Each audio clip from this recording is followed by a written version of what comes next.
Ça ressemble à la flexisécurité, ça combine flexibilité et sécurité renforcée comme la flexisécurité, mais ce n'est pas de la flexisécurité. L'accord sur l'emploi validé vendredi par 6 syndicats réanime sans aucun doute le dialogue social. Il ne jouera pas le rôle refondateur des accords de Wassenaar aux Pays-Bas ou des réformes Hartz en Allemagne, mais il n'accouche pas non plus d'une souris. Ce marathon de 3 mois a évité le fiasco alors qu'il risquait de devenir emblématique de notre dialogue impossible, de notre incapacité à agir dans le compromis. Le gouvernement ne légiférera pas, comme à son habitude, en voiture-balai de la négociation.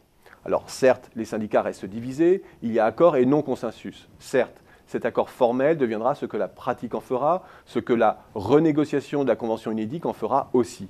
Incontestablement, l'essai reste à transformer. Mais que ce soit du côté des salariés ou des entreprises, les lignes ont bougé. Côté flexibilité d'abord. La possibilité accrue pour les entreprises d'adapter les salaires et le temps de travail introduit véritablement un élément de flexibilité interne. Les plans sociaux, les restructurations sont facilités et l'insécurité juridictionnelle autour des licenciements est réduite. L'expérimentation des CDI intermittents participe aussi, certes timidement, à l'assouplissement des contrats standards. Côté sécurité, la généralisation de la complémentaire santé dans toutes les entreprises, le maintien des droits santé et prévoyance pendant 12 mois au lieu de 9 pour les chômeurs, la possibilité de recharger ses droits à l'assurance chômage entre 2 emplois rapprochés, la possibilité de transférer et d'utiliser un compte personnel de formation pour les chômeurs renforce bel et bien les droits des salariés et plus marginalement des chômeurs.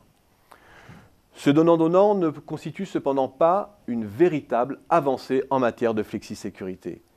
La philosophie de la flexisécurité, c'est de bâtir un système qui facilite la rotation et la réallocation des emplois en contrepartie de droits à la reconversion, d'une protection accrue des revenus et des droits sociaux pour les chômeurs et d'une chance accrue de réinsertion.